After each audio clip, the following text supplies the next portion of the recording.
Nothing really. Just figure out your shit. That is all I can say. Figure out your shit. You went 10-6 last year. Tom Brady's missing half the season. Figure your shit out now. You're listening to Let's Talk Fantasy Football, where men of fantasy genius have realized, hey guys, we don't need real football skills to dominate on the fantasy field. Yeah. So slap on your pads and grab your helmet. Shit's about to get real. Welcome back, ladies and gentlemen, to another episode of Let's Talk Fantasy Football. I'm your host for this week. My name is Nick Walsh. I'm here with my lovely and talented co-host, Matt Rodgers. Rodgers, what's up, dude?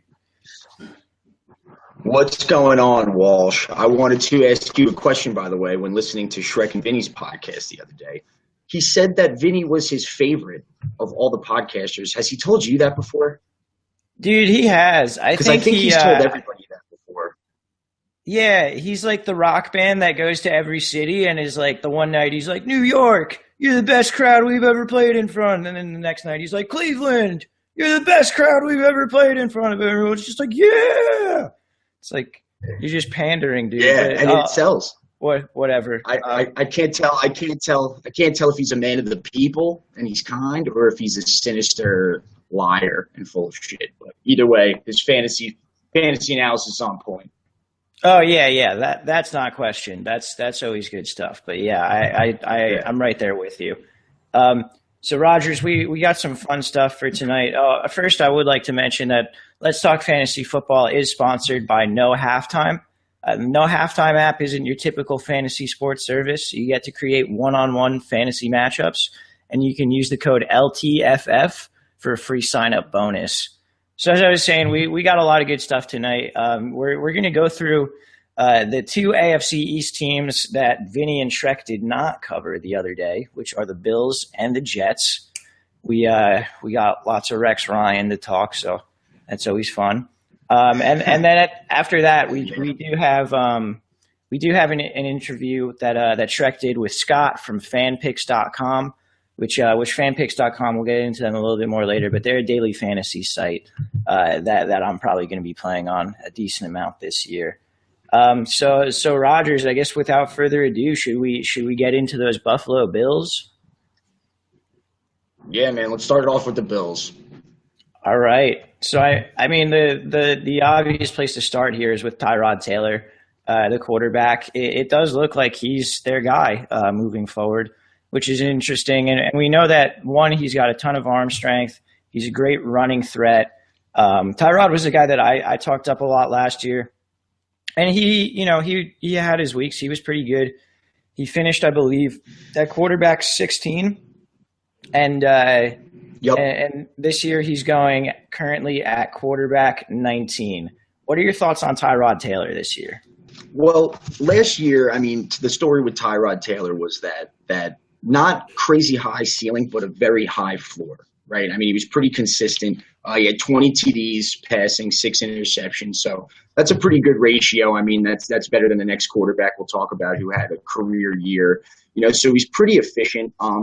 He never had games with any multiple interceptions. But to your point about him being the guy, this is a point I wanted to run by you. I know there was some rumblings about Tyrod Taylor kind of wanting some sort of contract, and it would be his first substantial contract as an NFL starter, definitely, and generally in the NFL.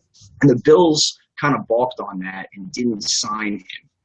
As far as fantasy drafting, where I feel like week to week he was in like the top 12, 13 ranking, do you see that if the Bills, like say you draft him as your quarterback too, could you see the Bills if they're like, 4-6 and Tyrod's not as efficient as he was, which is totally possible, that, they could end up pulling him, and maybe since they're not committing to him long term, that he could, they drafted Cardell Jones in the 4th, and I'm not saying he'd be the guy, but EJ Manuel was, there were whispers about him getting looks last year. And I just want to know your thoughts on that.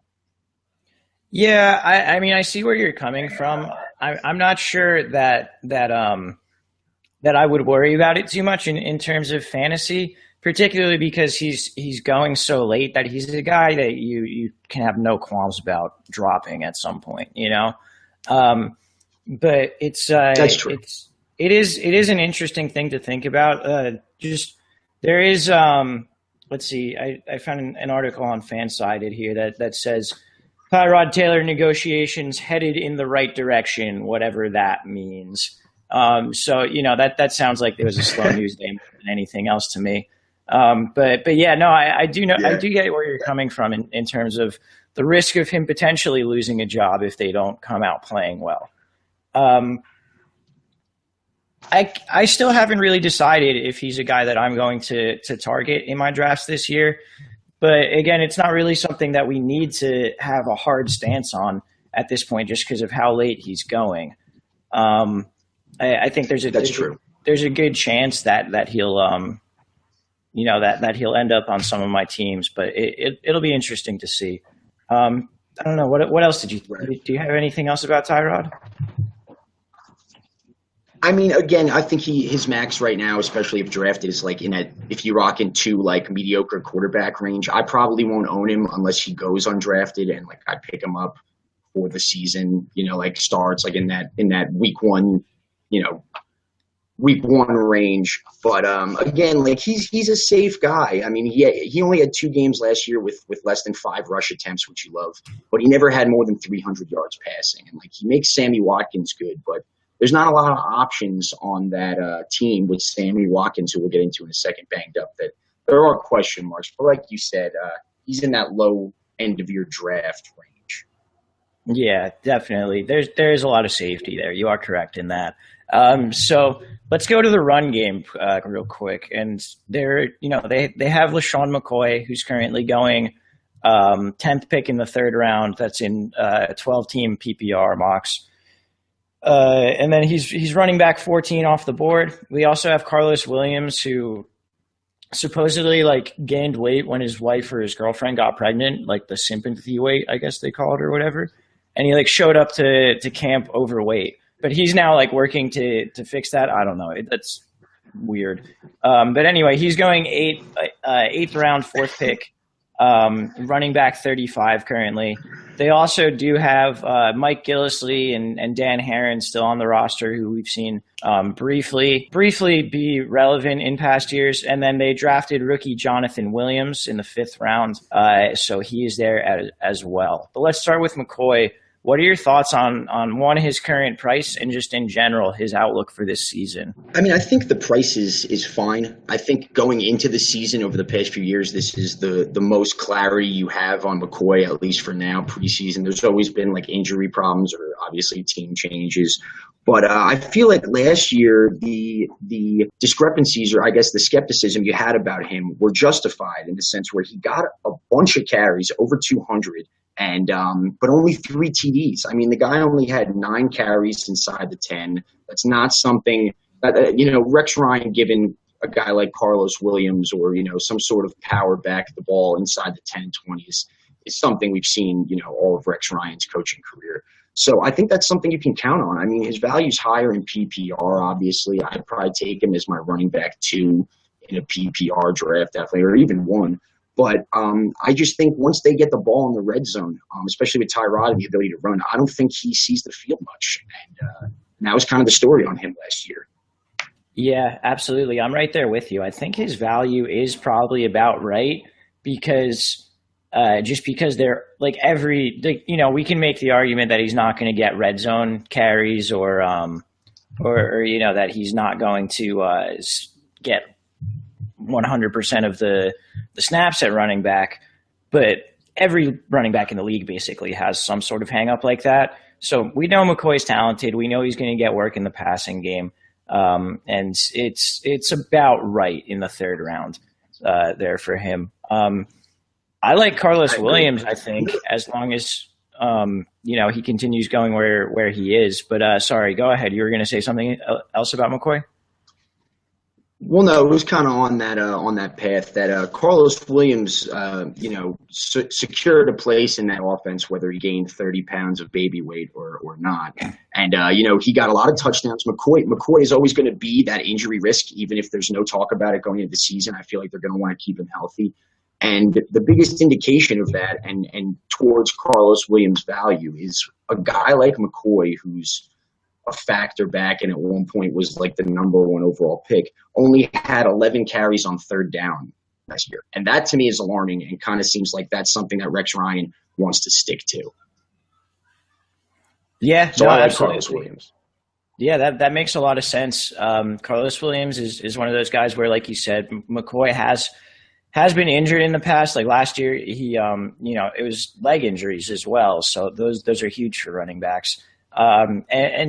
He's one injury away from being an every week startable running back, and like he's also pretty much every week a guy you can kind of, if you're a little desperate, gamble on and hope he has a touchdown that week.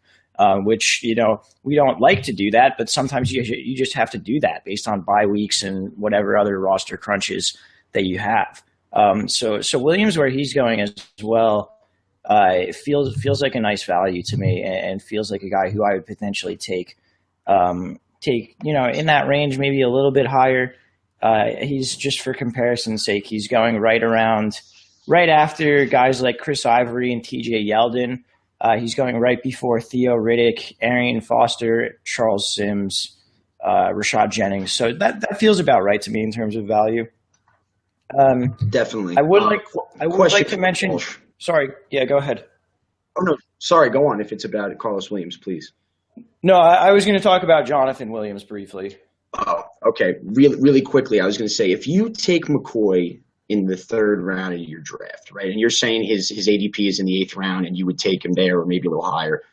If you take McCoy as your number one back, would you think that it's crazy to reach for Carlos Williams like end of the 6th, early 7th? Even though you're wasting that on a handcuff, it's securing that number one Bills running back, or is that a little crazy? Yeah, I don't know if I'm willing to go that far like on him, but it is.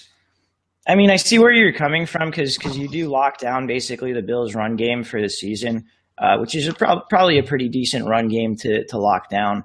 But I don't think I can spend like a 7th round pick on a handcuff. Yeah, as I said it, I was kind of like, you'll never do that. yeah. But then again, I also drafted Andre Johnson in the 4th round last year, so I never thought I'd do that either. Right, after repeatedly lampooning him on the podcast and saying that you didn't like him too. Yeah. But that okay, moving on. Yeah, sorry. No, after I said that, I was like, this is mean. So anyway. Totally fair. I just wanted to briefly talk about Jonathan Williams, the rookie that they drafted, because his talent is better than his draft spot, according to a lot of draft experts. He missed the entire 2015 season at Arkansas because of foot surgery, and that's why he did slip that far. So a lot of people like him. A lot of people who are better at analyzing prospects than I am like him as a prospect. So just keep an eye out there, particularly in the preseason. Like if he shows flashes or that sort of thing, he might work his way into, I don't know, like 50 carries, on the season, like that kind of thing. But probably not, just something else to keep an eye on. You just introduced the narrative of me drafting McCoy and Carlos Williams and having Jonathan Williams have the best year in that backfield. That's true. That would suck a lot. Yeah. Right. Yeah. I'm going to lock up the Bills' run game. Wrong. Yeah. Jonathan Williams. And totally possible. Totally possible. Yeah, definitely. All right. Well, let's move on to wide receivers here. They have a ton of wide receivers on the roster, like, mediocre guys who have kind of floated around the league, like Leonard Hankerson and Greg Salas and Greg Little. The only guy who's being drafted and the only guy deserving of being drafted is Sammy Watkins, who's currently wide receiver 20, going with the 11th pick in the 3rd round. What's your opinion on that price for Watkins, who is currently beginning his rehab from his foot injury? Yeah, I mean, if the health isn't a question as the fantasy drafts loom closer, I'm okay with it. I don't know if I would bite quite that high, but I would bite near there because last year Watkins won you some weeks if you owned him, and he showed a little more consistency. He used to be that he could get 3 catches for 120 yards or a touchdown or 1 catch, and I feel like last year him and Tyrod got into a bit of a groove and he spread out his touchdowns a little more and really kind of started to prove what the Bills gave up for him in that draft a few years ago. So I think I'm cool with it. Sammy Watkins is my wide receiver too. I'm feeling okay. Yeah, I agree with that. I actually think if he stays at that price, I'm probably going to own him quite a bit. I think he was seventh among wide receivers in fantasy points per game last year, even though he did finish as the wide receiver 16 due to missing a couple of games. But this is a guy who's very, very talented. Over the last second half of the season, appeared to really get in a groove with Tyrod Taylor, and he's going, like I said, he's going as wide receiver 20, which is pretty low for someone who had the seventh most fantasy points per game among wide receivers last year. So I know that the injury risk is a thing, and I think that's what's suppressing his price, and with good reason. He's missed games. He's missed games both years of his career. He does have a history of foot injuries and that sort of thing. But if Sammy Watkins manages to stay healthy, there's almost no way he doesn't return value on that price. I agree. Robert Woods is likely going to line up across from him. They got rid of Chris Hogan. Is there anyone else here who you really care about? I mean, you could see a guy start to emerge as a role in the offense, but nothing preseason. You got to see 2 or 3 games. And again, Tyrod Taylor doesn't throw as much as the average quarterback, so there's not a lot to go around and not a lot to get excited about with this very average 2 to 7 receiver core for the Bills. Yeah, for sure. So let's move on to Charles Clay at tight end then. Charles Clay is currently going end of the 13th round, tight end 19 overall.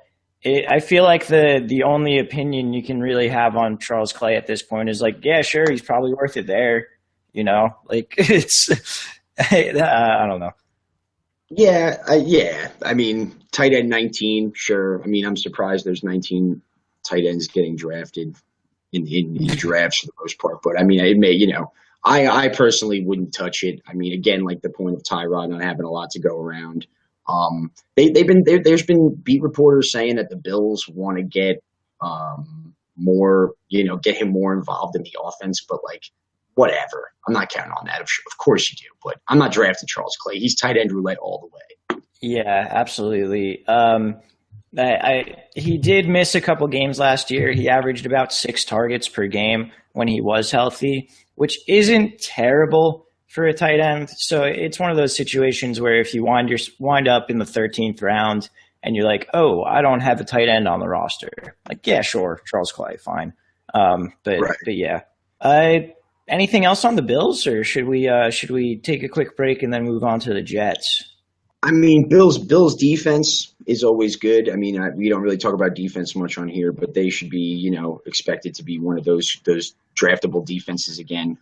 You can count on that, but other than that, not really. I always love mentioning the D. Right, of course. Subliminal messaging there? Nah. Maybe. I don't know, dude. I haven't seen you in a while, potentially. But anyway, yeah, that's definitely a salient point, though. The Bills D under Rex Ryan will probably be, will probably force some turnovers, and you'll be able to play them a decent amount this year. So with that being said, we're going to take a quick break to hear from our sponsor, No Halftime, and then we'll be back to talk about the Jets.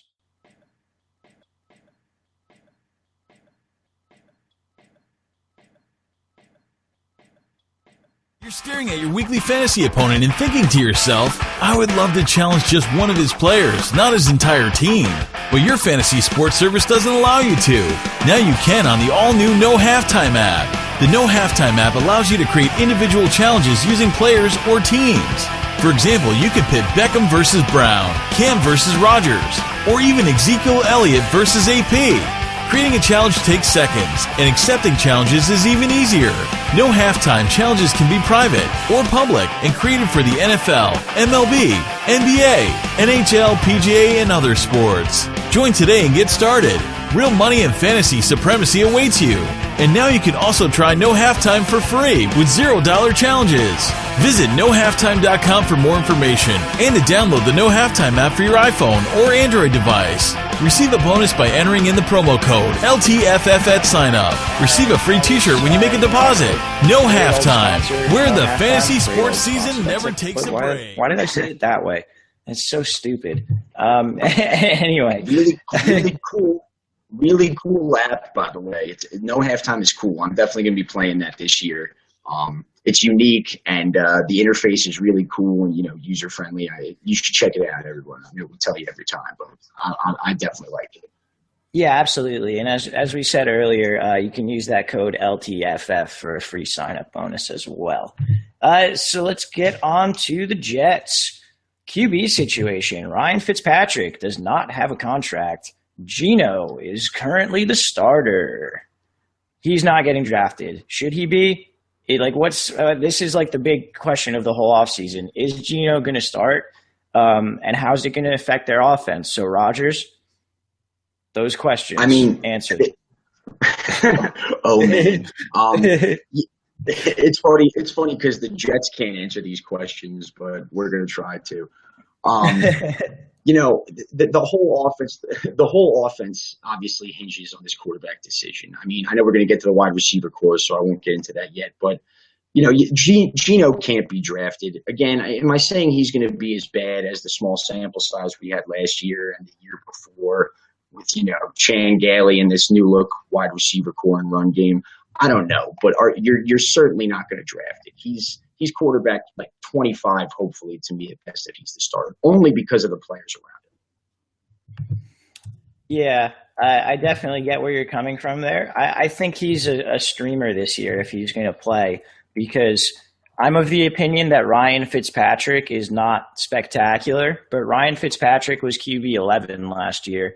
And I think I'm more of the thought process that he was propped up by those players, specifically Brandon Marshall and Eric Decker, who for whatever reason are still undervalued, rather than him actually being good. Yeah. So if that was the case, then they should be able to prop up Geno Smith at least a little bit. And in good matchups, I could definitely see myself playing Geno Smith in leagues where I am, working the streaming aspect. Definitely. And he also has that run game factor, which fantasy owners love. But I'll flip the question back to you, Walsh. Say Ryan Fitzpatrick signs tomorrow. Is he draftable? Because he was pretty much the quarterback streamer's wet dream last year. Yeah. I don't see why he wouldn't be. I don't see what's changed there, really. They brought in Matt Forte, which probably only makes the pass game better. Fitzpatrick to me would be very draftable. And you know what? Screw it. I think Geno Smith is draftable.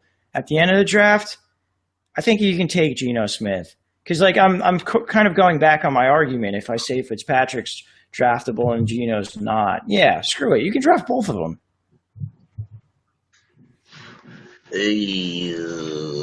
That's all I got. I don't agree with the Geno.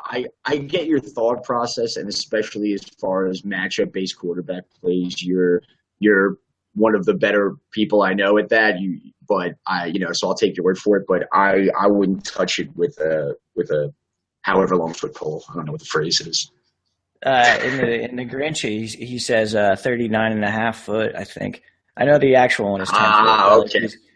I like using the Grinch one because it's funnier. Yeah. But anyway. Yeah. Absolutely. So we talked a little bit about Forte there and how he may make that pass game a little bit better. Forte is currently running back 13, middle of the third round. Bilal Powell is running back 46, beginning of the 11th round. And Kyrie Robinson, who they also brought in, is going undrafted. How do you parse this situation? Because I think this is the amount of work that Forte gets. We said the big mystery is the quarterback situation.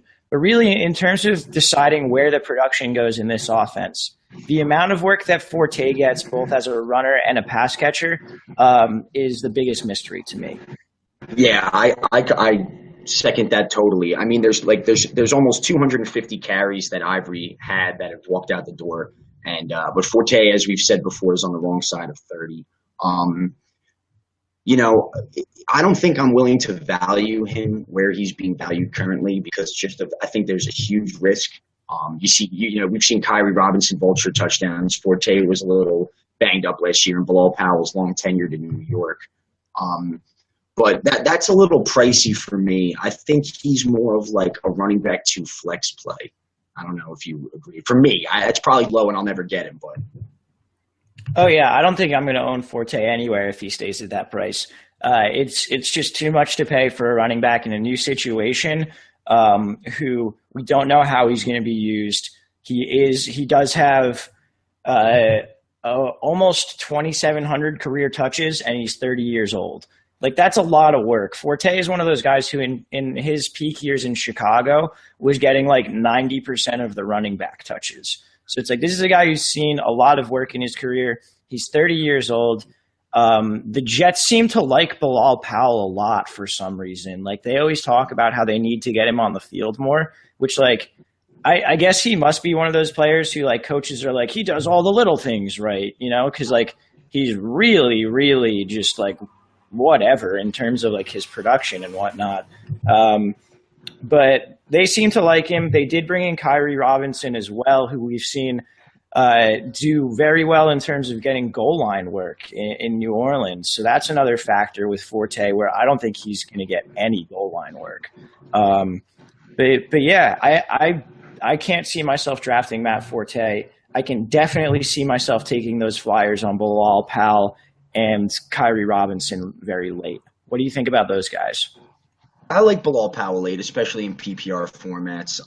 You know, he's definitely going to get the touches. He's never going to get 15 plus carries, probably, you know, without an injury in that backfield. But I sort of Kyrie Robinson, I'll agree also shouldn't really be drafted. But I sort of compare how I feel about Forte this preseason to how I felt about DeMarco Murray last season. It's like, you're obviously an elite running back, and you've proved that for, you know, multiple seasons. But you're going to a new offense that's kind of like mysterious in all aspects. And, you know, look at how DeMarco turned out. Obviously the Eagles are, you know, they handled that like shit. But I kind of like have that same hesitation. Does that make sense to you? I mean, it's a similar scenario to me. Yeah, no, that makes sense to me. It's a guy who we just don't know how he's going to get used. So preseason is going to be really important in terms of trying to see what running backs are running with that first team, the percentage of snaps that each running back is in there while the first team offense is in. But and I'll ask you a question, Walsh, real quick.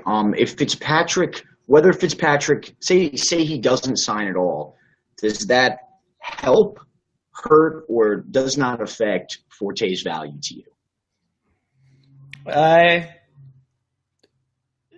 I guess it hurts it slightly because the overall offense probably won't be as good without Fitzpatrick. But it's not huge for me. What about you? Okay. Yeah, no, I kind of agree. I mean, you saw Ivory still get a huge workload with the Jets passing game being, you know, elite last year. So I think Fitzpatrick would, if anything, help him, but I kind of put it in that unaffected region. But I'm sure that's what people are thinking. Yeah, for sure. All right, let's move on to these receivers. We saw Brandon Marshall and Eric Decker both have great years last year. Marshall finishing as wide receiver 3 and Decker finishing as wide receiver 10. Marshall is currently going run. I wrote running back on here, but that's not right. He's definitely a wide receiver. He's going wide receiver 13, 10th pick in the second round.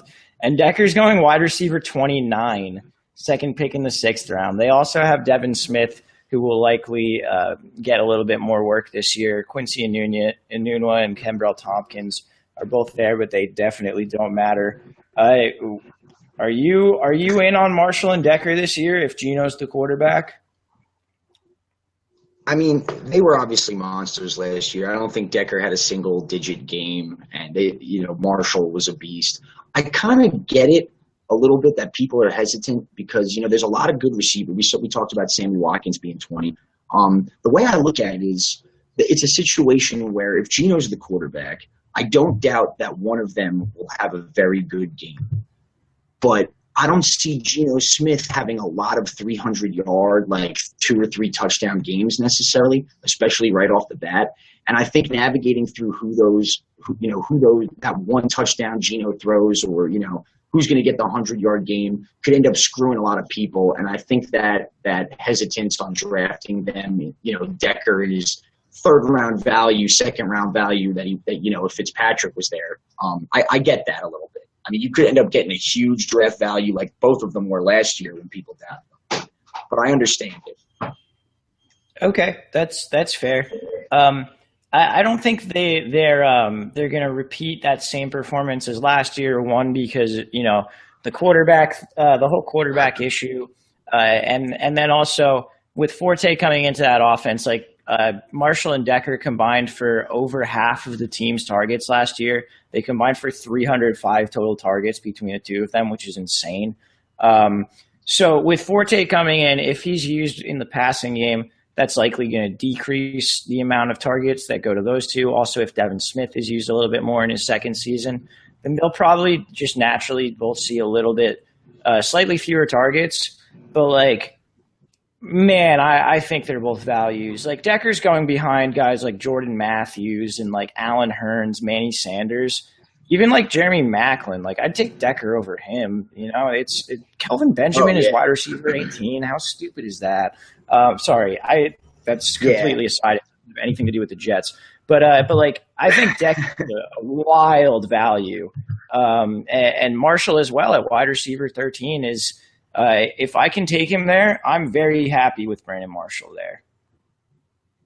Yeah, you're certainly not wrong. And again, if they fall, the payoff is huge. But if I draft, Brandon Marshall as my number one and Geno's the quarterback week one, it's justified to think, who the hell is going to be playing quarterback week 5? Is it still going to be Geno? Like there could be a carousel there of we've seen it before. So. Yeah, that's just the hesitance, I think. But I think the risk is worth the reward at that spot. Okay, that's fair. Yeah, no, that's definitely a good take because there is a decent possibility that Geno is benched during the season. They end up somehow with like Bryce Petty or Sean Mannion not Sean Mannion, he's on the Rams, I think. But like Bryce Petty or whoever else. I don't know. Sorry, I'm tired, but I'm just like talking poorly. But whoever else at the quarterback position there. So yeah, that's definitely a very valid risk, and that's a good point. I brought up Devin Smith a couple times. I don't think he's draftable with you. No. Okay. And then, yeah, that's all that needs to be said, to be honest. And then, in terms of the rest of the Jets, tight ends got 25 total targets in that offense last year. Don't draft a tight end on the Jets. And the defense, what do you think about the defense here? Yeah, the defense is definitely in that draftable range. Probably, very possible top 5.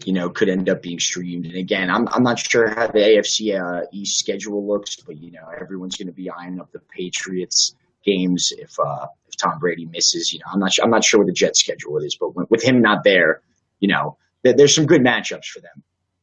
Yeah, absolutely. I would agree with that. Any other last minute thoughts on the Jets? Yeah, nothing really. Just figure out your shit. That is all I can say. Figure out your shit. You went 10-6 last year. Tom Brady's missing half the season. Figure your shit out now. Yeah, that's probably good advice for them. They should definitely do that. If any of our listeners happen to work in the front office for the Jets, figure your shit out, man. That's all we're saying. Anyway, we're gonna move on from the Jets. We're gonna move on from the AFC East here. And we're going to go right into an interview that Schreck did this week with Scott from fanpicks.com. So they're going to talk a bit about the website, a little bit about the AFC East, and some guys that Scott likes for DFS this coming year. So yeah, we'll get right into it. Enjoy, guys.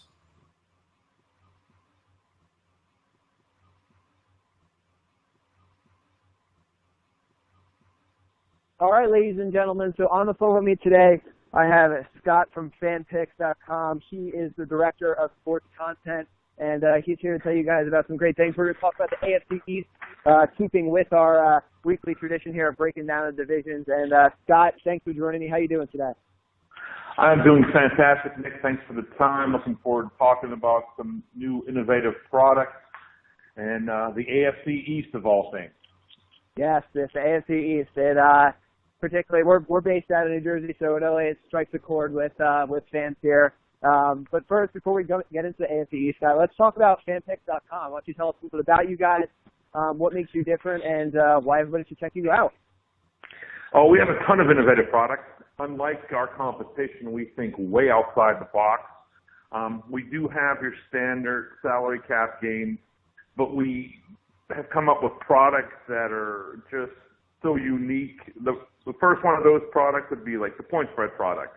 Instead of having a $50,000 cap, you have instead no cap and you play with a point spread. So let's say LeBron would be minus 20 or 9,000. You can set your lineup with all all-stars, dream team, whereas you're laying points instead of a salary cap, so there is no limit. A bunch of different ways to make a run at it. You can take players that are minus points, plus points. At the end of the day, it's you versus the competition with your points. Totally different, totally outside the box thinking, unique product, something that no one else is offering. And we've seen great success so far with the point spread competition. Awesome. So, do you have any other kind of breakouts besides the point spread, or is that kind of like your also, favorite? Absolutely. We have another product. We call it the Cross Sports product. If you're with us last year, we were the only DFS site on the planet where you could actually pick players from Super Bowl matchups. You could have had guys from the Super Bowl team playing in a cross-sport product where we had 6 NBA players and 3 NFL players in your same lineup. We did the same for NBA championship where it was 6 MLB players versus 3 NBA players. So you're actually able to play championship games at fanpicks.com due to it. No one else can offer that product. And that's also awesome. Gaining traction. Yeah, it's a fantastic product. That's very cool. You can combine some of your favorites across sports, and you don't have to take any weeks off. No weeks off, and you know some guys that are diehard. Okay, one game isn't important, but for the recreational player, who doesn't want to have the Super Bowl quarterbacks going?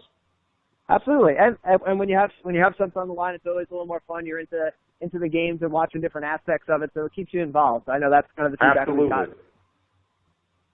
So we're going to have a new product coming out. We haven't finished it up yet, but it's going to be very similar to a parlay card. We call it Easy Pick, where you're going to pick player A, player B, or tie as far as fantasy points go, and the contest will range from 3 picks to 13 picks. We'll have a progressive jackpot, unique, quick and fast. You can say, okay, LeBron versus Steph or tie. You can say Brady versus Roethlisberger or tie. Who do you like out of those two, or are they going to come within a 3-point swing of fantasy points? Something different, an interesting fast play for players to be able to get down quickly, and enjoy the game. Awesome. Yeah, that sounds very cool. You guys have a lot of cool outside the box things, as you said. And do you guys think that'll be out in time for the NFL season this September? Absolutely. It's our next product launch, and we're looking to have it before NFL for sure. Awesome. So for all the listeners out there, you're going to have some cool new games you can play over at fanpicks.com. We'll hook you guys up with a code, and we'll get you guys signed up, and you can go over and give them a shot. So Sean, we've heard a little bit about FanPicks. Tell us a little about you as a fantasy player. How long you've been playing? What's your favorite team? Give us a little background. Okay, well, I've been in the online gaming business for about 20 years now. I was kind of in a different role, more sports handicapping role for about 17 years. I've been playing fantasy for about 15. I'm from Pittsburgh, so when we discuss some of my picks, remember my bias. I am a Pittsburgh boy, born and bred. I bleed black and gold, and I'm from Pittsburgh, now here in the lovely city of Montreal at fanpicks.com, and we're taking the DFS business by storm. Yeah, we love what you guys are doing, and don't worry, we understand the bias. It's one of the things we pride ourselves most on here is that we're brutally honest with everybody we talk to, and we're not afraid to admit our bias. I'm a Chiefs fan living in New Jersey. When it comes to Kansas City, I'm biased to the red and gold. So we are no strangers to the bias and answers. Well, that's a good thing. I do some radio, and I always like to tell people, wow, you really like the Steelers. Well, yeah, I'm from Pittsburgh, so I can't help myself. Yeah, that's all right. As long as you give the disclaimer and the honesty, everything else is fair game. But all right, let's talk AFC East. I know it's not your Steelers, but I mean, one of the teams I really want to focus on is the New York Jets. They have the QB situation where Ryan Fitzpatrick, has really refused to sign, but you've got Brandon Marshall, Eric Decker. They add Matt Forte in the running game. What are your expectations looking at that offense? Are you worried without Fitz there? Absolutely. I mean, we've seen what's the kid's name? Geno. We've seen the Geno show before. He's below mediocre. I mean, you got Marshall and Decker. Both these guys had over 1,000 yards last year. Marshall with 14 TDs, Decker with 12 in 15 starts. Both nice numbers behind Fitzy, but those go away completely and totally with the Geno show. I've had no faith in him since West Virginia. He's been overrated. He's not a manageable NFL quarterback, and I think it's night and day. I think you see a much bigger running game behind Geno where Fitzy's going to get the ball down the field. You're going to have two guys with over 1,000 yards. The other two guys they got back up are non-consequential. That's Quincy and Nua. He had 12 looks last year, and Devin Smith. So the only two guys you got there are Decker and Marshall, and their success or failure is going to, binge on the fact they signed Fitzy in time. I agree. It's scary without Fitz, and it should be concerning for fantasy owners everywhere. I mean, we watched Marshall. He was, I won't even say sneakily good. He was just really, really good for owners last year, especially for what they paid in drafts in August. So, absolutely. You watch Marshall carry a lot of teams. He was probably on a lot of championship teams. So, unfortunately, recency bias may play in for some people there. He helped me last year. He's still going to be a guy. I think we see a huge drop-off here in 2016, assuming Fitz doesn't come around and sign a contract. Even, he had lost. I mean, he became a possession receiver last year. You don't see him breaking away, taking the top off. He's 32 this year. He's going to have to lose his step. I think even with Fitzpatrick, he doesn't produce like he did last year. Very fair. But like you said, with Geno, below mediocre, it's an even bigger drop-off. But you touched on the running game, and, they go out, they get Matt Forte. I've seen Forte kind of all over the board so far in mocks, and I know it's early, but what do you expect out of Matt Forte in New York? Tough. I mean, that offensive line is pretty decent there. And once again, you're going to see a lot more guys in the box to prevent him if it's Geno, where Fitzpatrick opens up the field. So he hinges on who's in the backfield with him, too. They're going to stack the box and say, throw Geno. If it's Geno Smith. And if Fitzpatrick, they definitely have to play, they can't put everyone up front and they have to. Yes, absolutely. Okay. All right, fair enough. I guess let's talk really quick a few guys that you really like this year, whether you think they're worthwhile at where they're being drafted or they could be of value. And we're going to open this up to every team. It could be your Steelers. It could be anybody. Who are one or two players that you really like what you're seeing so far, whether it's in the rankings or just where they're being drafted? Two teams I like, and I like the stack players. I love the Jags offense this year. Bortles played all 16 games last year, threw for nearly 4,500 yards, 35 touchdowns, 18 interceptions, so that rate was good. Allen Robinson, huge year, 1,400 yards, and Hearns also 1,000 yards. I think that offense will function great again this season. I feel that the value for DFS stuff will be right. You can get them in affordably. Going with more stacking, I like what the Oakland Raiders could do this year. Carr nearly 4,000 yards last year, 32 touchdowns, 13 interceptions. Amari, absolute freak, should have a bigger year. Crabtree, tons of value there with 9 touchdowns last year. He's a very, very affordable all season long on the lower end of wide receivers. Lots of production. I'm going to jump to the Tampa Bay Buccaneers. I think Jameis will be a value guy all year long, at least to start. second year. They're saying he recognizes the offense much, much better, has full command of the playbook. He threw for over 4,000 yards in his rookie year. And I love Mike Evans.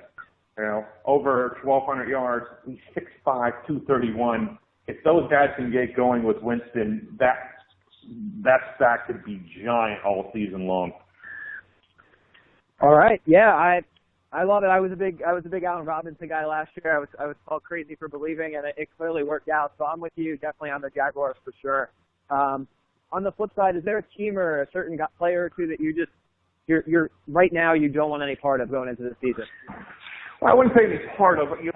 I like to be contrarian with my picks. Yep. And out in Green Bay, Rodgers, he's got Jordy back, but they're expecting him. I think he'll be overpriced all year long.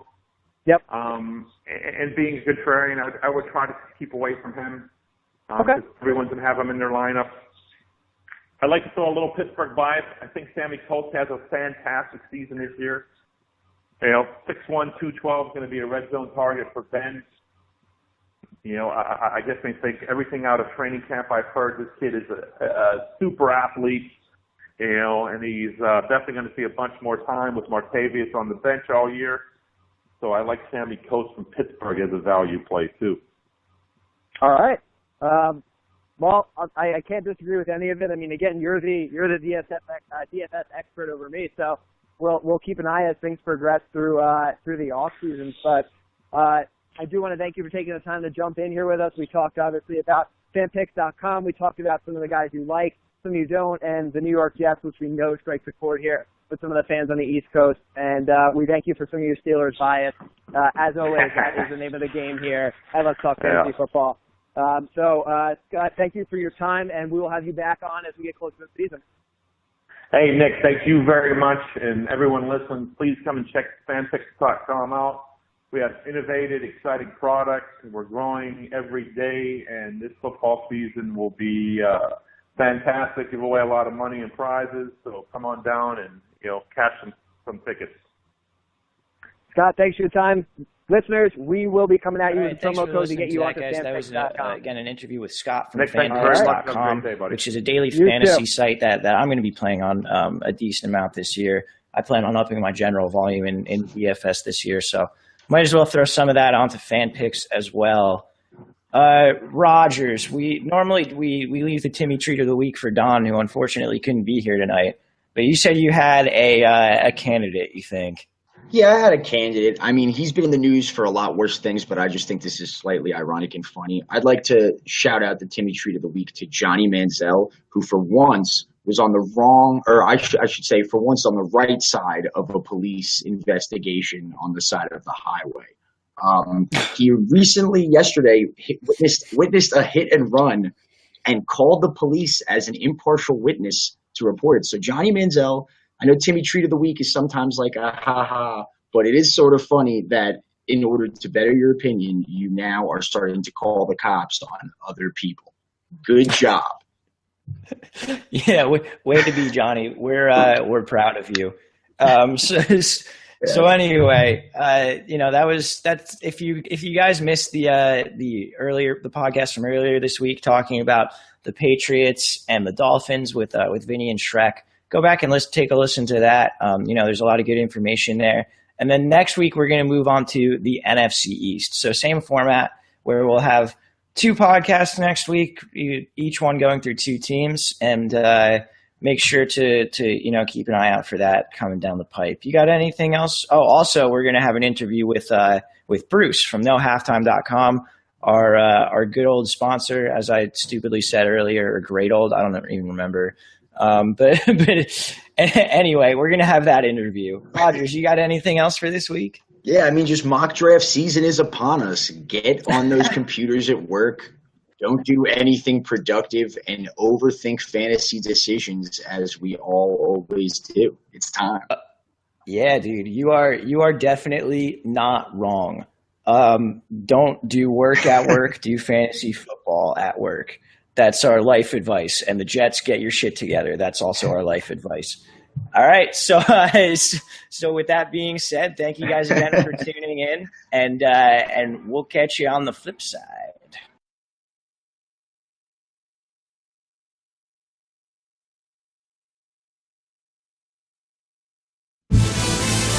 This has been Let's Talk Fantasy Football. Thanks for listening.